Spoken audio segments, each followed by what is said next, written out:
Good afternoon to everyone.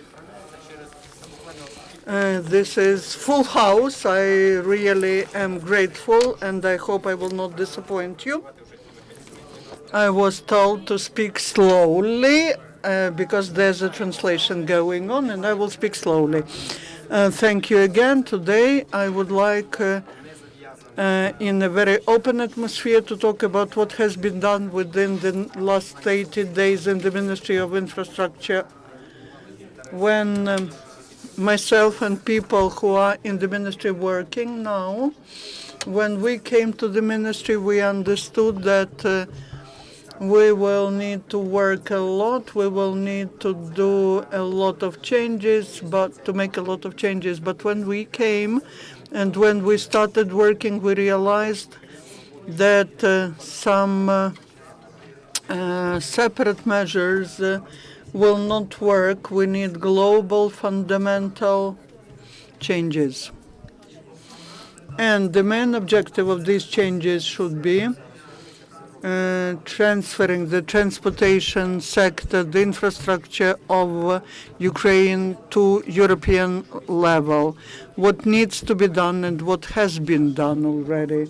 First of all, we started to change ourselves. The ministry has become more open. On the web page of the ministry, there's all the information about the actions which the ministry is implementing together with the experts and the society, which helped us. We developed the program of a change of the website of the ministry. The process has started, and in 2 months you will see a new website which will have more interesting information even about the tenders which will be taking place in the ministry.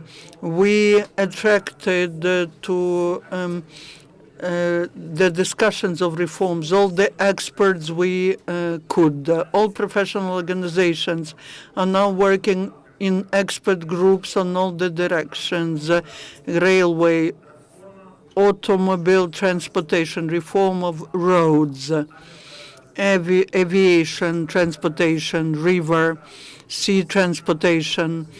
And there are expert groups working, and in these groups there are the best experts and the best players of the market. The ministry is open to dialogue and will be implementing reforms together with the expert community.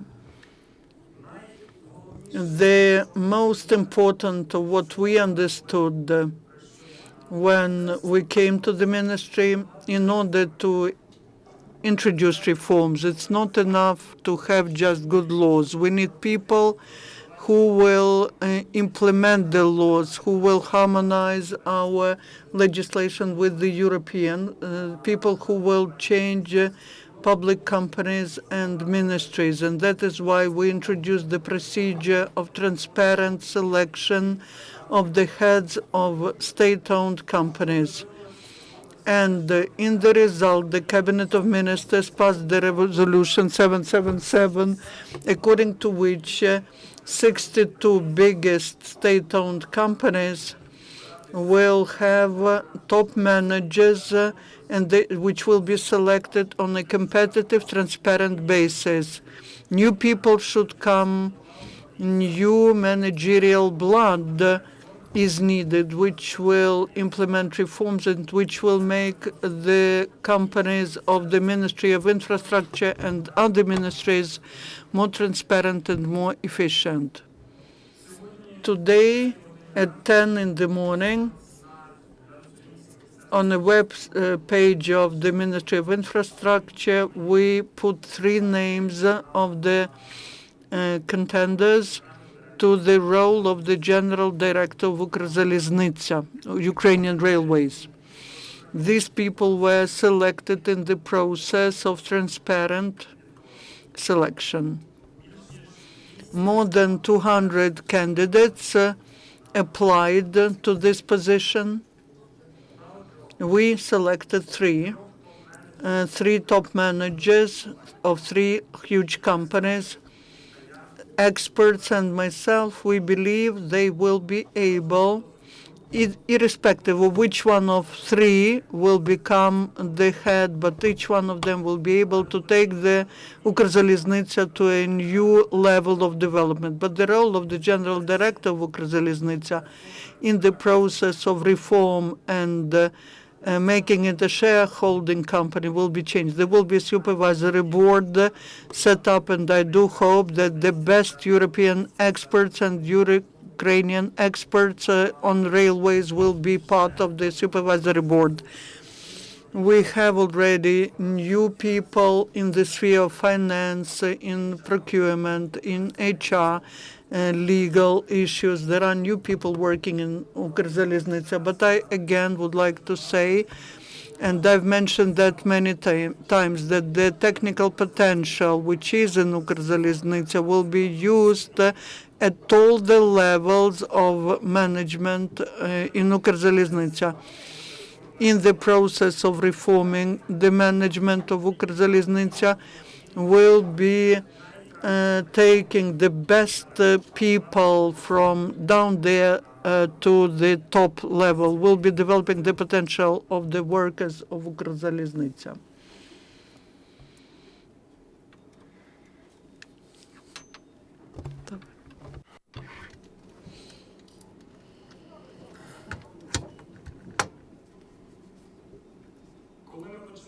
When we started the process of selecting the best people to Ukrainian railway company, we clearly understood that there will be huge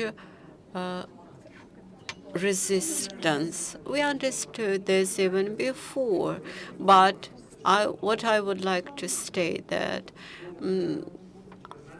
when I'm here in this position of the minister, I won't allow any under carpet agreement, any conspiracy agreement about appointments to leading positions.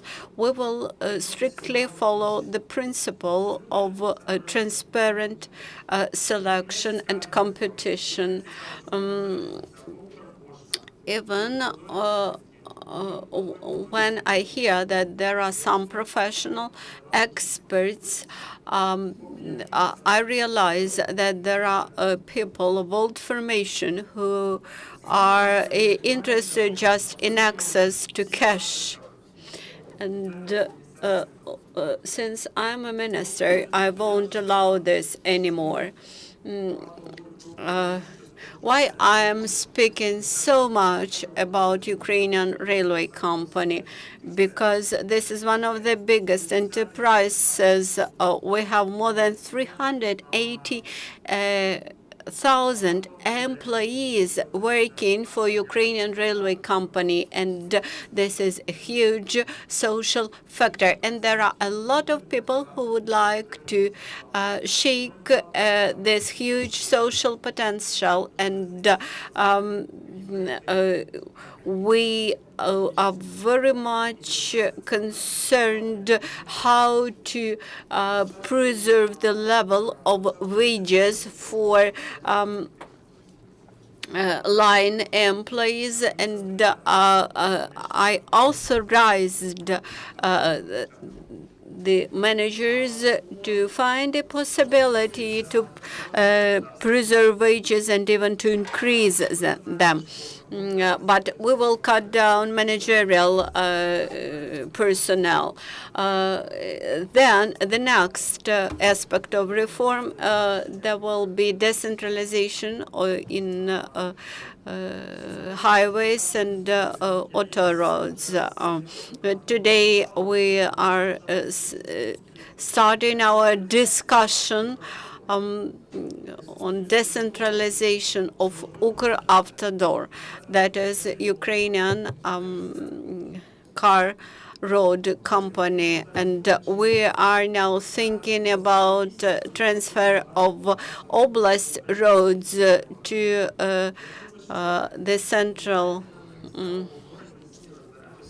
to local authorities, and I've traveled around Ukraine a lot during last month, and I heard many suggestions. Please give us responsibility for the oblast roads, and we will be able to bring them into order. That is why we are starting this decentralization reform.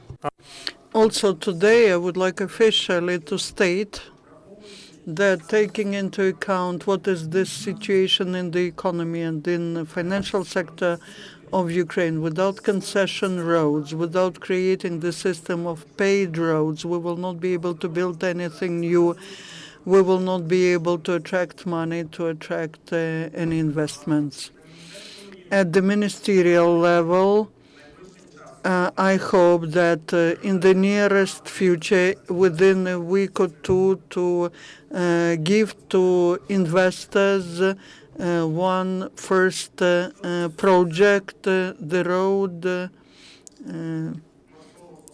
construction of a road, as to sea transportation, naval transportation. For several times I have publicly stated that we need to attract investments into the sea transportation to develop this potential of Ukraine. To attract investments, we need to create favorable conditions for public-private partnership in the sea, in naval sector. The ministry is now working on providing to the market in the nearest future the first pilot project of such partnership. In the nearest future, the assessor will start assessing Yuzhny port, and on the basis of Yuzhny port, the ministry will be doing everything to show the market the first successful market-type project of creating public-private partnership. For that, more changes will have to be introduced into the law on concession, so that it's not one player that participates in the auction. We cannot allow this to happen. This will be an open, competitive process. And such processes we will be trying to launch in other ports as well, seaports. And today I would like to launch one other public discussion on privatization of stevedore companies, state-owned companies. Last Friday, I was in Odessa, and I met the activists, local activists, the trade unions, and I wanted to discuss that with trade unions openly. I was afraid how the trade unions might react to the idea of even starting the discussion on privatization of state-owned stevedore companies. I was surprised when the representatives of all trade unions asked me, Andriy, when will we start considering the issue of privatization of stevedore state-owned companies? There is a need to do that. The ministry is starting the discussion.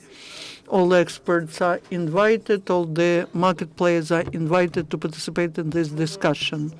As to river transportation, we need to restore our river transportation. The ministry and finishes to discuss the project, the draft law on river transportation with the expert community. We started discussing it with the expert community in the middle of January. We've been working for more than a month. I hope that in a week or two we'll finish the discussions, and we will submit the draft law to the Verkhovna Rada, so that in order to simplify the work and to improve the work of our river transportation, this week we will make a decision on opening the navigation a month earlier than usually. In March we will open navigation. As to aviation, and aviation sector in general. Today, here, having analyzed the situation in aviation sector, having talked to many experts and understanding what's happening in our relations, Borispol, Ukraine International Airlines, or what's happening in Lviv Airport, I want to start another discussion on whether the Lviv Airport should be in communal, state, or private or quasi-private ownership. Airport Lviv is a unique point which will never be a hub. It will never be a hub, but a lot of money was invested into it. It's unique because Lviv Airport is in a touristic heart of the Western Ukraine and could become a magnet for tourists, for transporting tourists. And formally, I would like to start the discussion. I had several discussions on that with the MPs from Western region, with the mayor of Lviv, Andriy Sadovy. I discussed about that. I discussed this with the expert community, and the vector is the same. Everyone has the same vector, but I wouldn't like the ministry to make a decision on its own. And starting the discussion, I would like to invite experts to this discussion, and also the leaders of Western Ukrainian municipalities and members of parliament. As to Borispil Airport, Borispil and the Ukrainian International Airlines, they are like twins, and the twins that are whose heads have merged. Ukrainian International transports more than half of passengers of Borispol, and there's no Ukrainian International Airlines without Borispol. I have been saying to experts that airport, Borispol, and basic transport have to coexist in Borispol Airport peacefully and in harmony. This should be in harmony. This should be not fighting between them, because these are two twins. These are twins, and if one body has a problem, that means that another body has a problem. We don't have any other basic transporter. If we have another basic transporter, foreign or Ukrainian, the Ministry of Infrastructure will be insisting that the conditions of cooperation of such transporter with the airport Borispol are the same as with UIA. Unfortunately, we don't have another one. Talking about open sky, I'm ready tomorrow to sign it, but again, I would like to say it, and I've been saying it many times. The problem is not that I don't want to sign or someone in Ukraine doesn't want to sign. The problem is that between Britain and Spain, there is a certain situation of conflict for Gibraltar. Until it's resolved, I cannot sign it. This is the issue which has been escalated to the level of the president. Mr. Poroshenko, Mr. Arsenyuk, they know about this problem, and in their discussions with European leaders, every time they mention that. Ukrposhta, Ukrainian Post. After lengthy discussion on whether Ukrposhta is efficient, whether the business model is correct or not, I understand perfectly well that we need to start the process of corporatization of Ukrposhta and centralization of its management without making it joint stock company, without simplifying the model and centralization of management. It will be very difficult to keep Ukrposhta alive.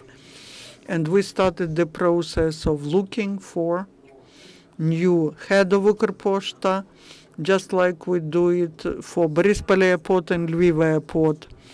I hope that at the nomination committee we will finish the process on Ukrzaliznytsia. The nomination committee has its sittings every Monday, and I hope that next Monday we'll be able to have candidates for one of these three companies, Lviv Airport, Borispol Airport, or Ukrposhta.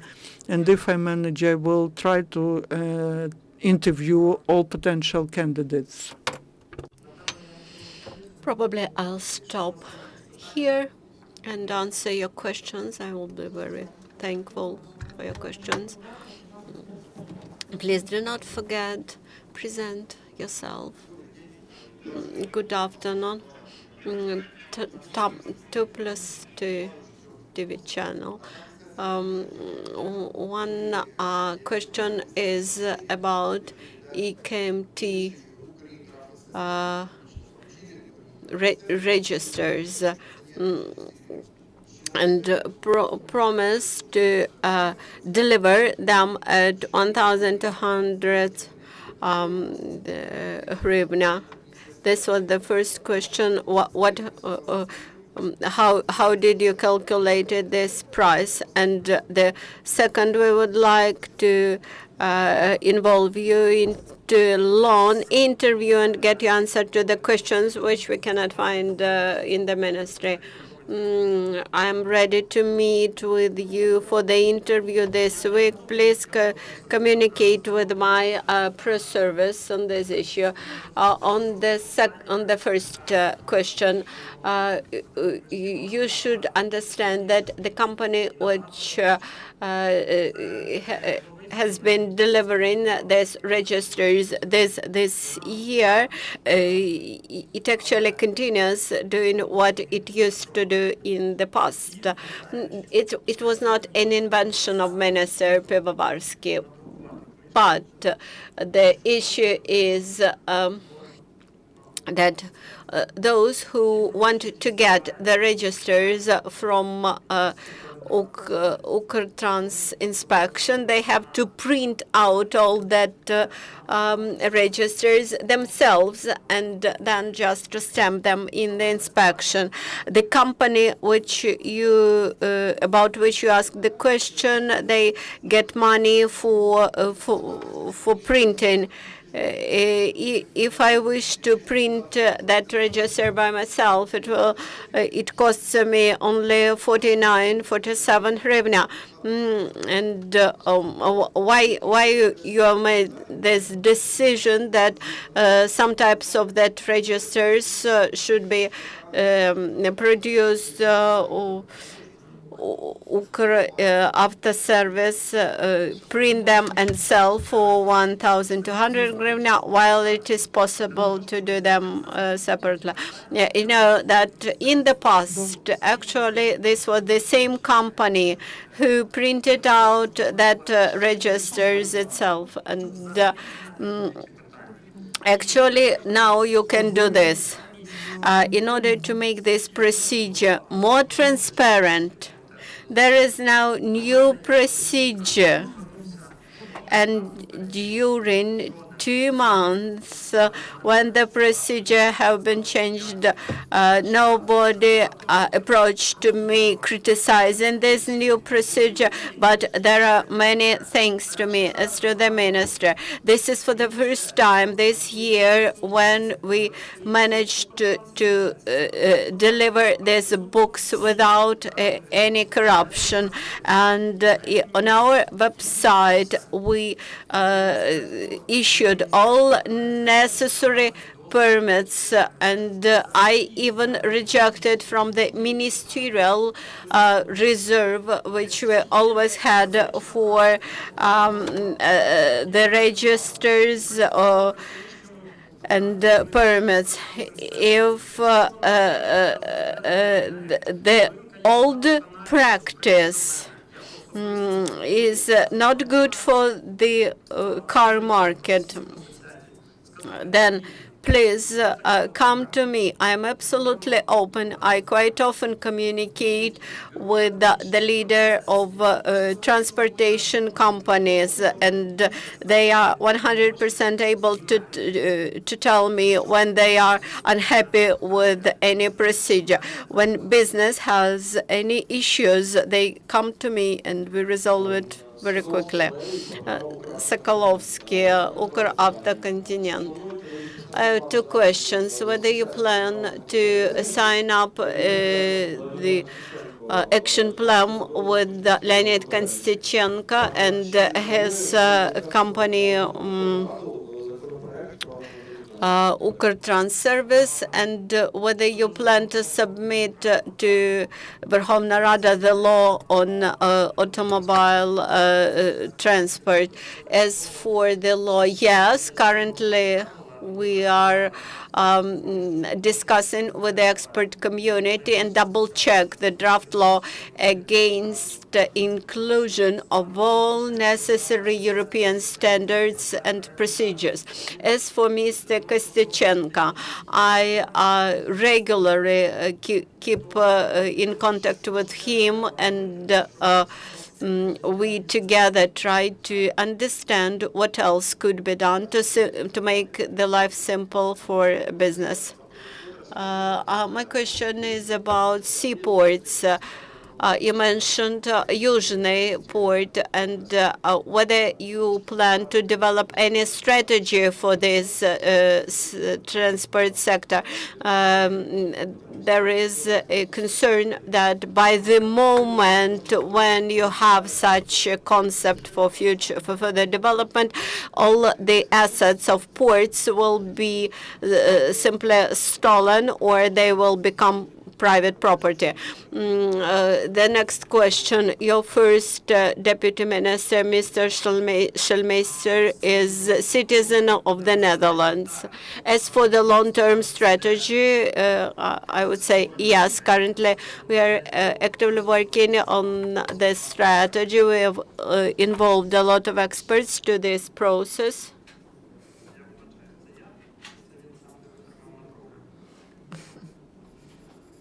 I'm not sure it was me. I think we will need some more weeks to finalize this strategy, the draft strategy, together with the experts, and later we will involve even more people to discussion. As for Vladimir Schulmeister, as far as I know, he has started the procedure when he will reject from foreign citizenship and will become Ukrainian citizen. Golos UA Information Agency, back to your to the issue of Ukrzaliznytsia. 3 candidates for the position. A lot is said that Ukrzaliznytsia will become semi-private company, and some experts say that this will be possible thanks to these 3 candidates. And the second question is about tariffs in Ukrzaliznytsia. Are you planning to review the tariffs, because the services which are provided, they do not correspond to what's happening? The price on Monday it's one price, on Sunday it's a different price. The wagons are the same. We travel in the same dirt. As to tariffs, yes, I have a group of analysts, and it's been working for 2 weeks already. And there are also the representatives of Ukrzaliznytsia, and they are at this stage analyzing the system of tariffs. You need to understand that the existing system was introduced, I believe, in the 60s. And since then, it has never been changed a lot. It has been a little modified. So now we are having discussion in the ministry. The analysts are working on that. And one of the tasks of the Department of Railway Transportation of the ministry and the acting General Director of Ukrzaliznytsia is to review and modernize the tariffs, so that the tariffs correspond to the realities.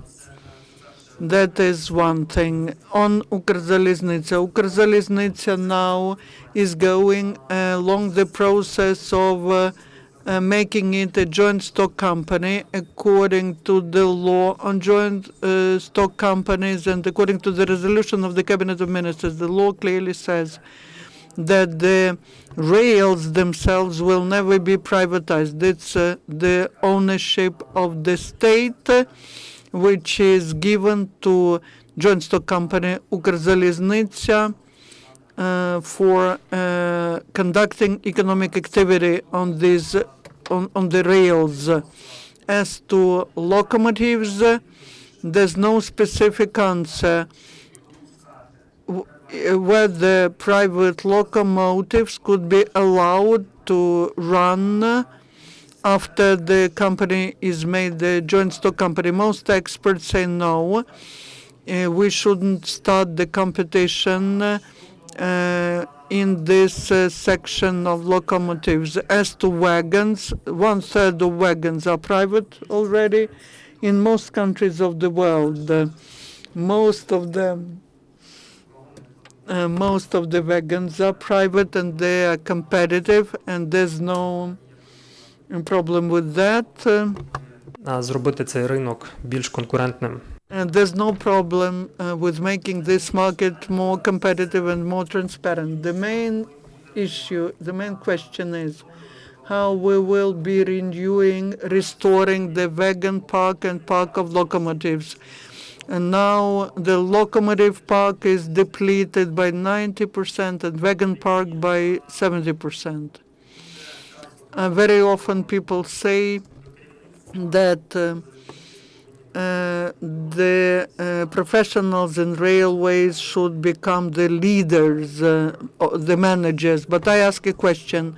For 24 years, we had professionals in railway who were managing Ukrzaliznytsia. How have they managed to do it so that it is very often difficult for us to find wagons to transport grain because the wagons are falling apart? How is it possible that everything is more than 80% appreciated, depreciated, is just obsolete? And now we are developing the 5-year plan of restoring all the wagons and locomotives of Ukrzaliznytsia. And 5-year plan will not be just that we need to buy so many wagons, so many locomotives. I demand that this 5-year plan should have element of localization of manufacturing. Our Ukrainian companies are able to manufacture up to 90% of the components of wagons, including the wheels and all the forged spare parts, the wagons themselves. We can do that. Talking about locomotives, there is a problem with localization. We will not be able to manufacture 90% because our electronic part is lagging behind, and we will have to use the electronic part which will be imported. But in the nearest future, the 5-year plan will be launched. We will start working on that, and this will allow the Ukrainian producers to plan the investments. They will start discussions with financial institutions as to financing, as to creating jobs. And the ministry and Ukrzaliznytsia will be able to start discussions with financial institutions on how to finance this. The restoration will not just help and will make Ukrzaliznytsia more competitive, but it will help to speed up the wheels of the economy of our real sector. The last question for today, Ukraine TV channel.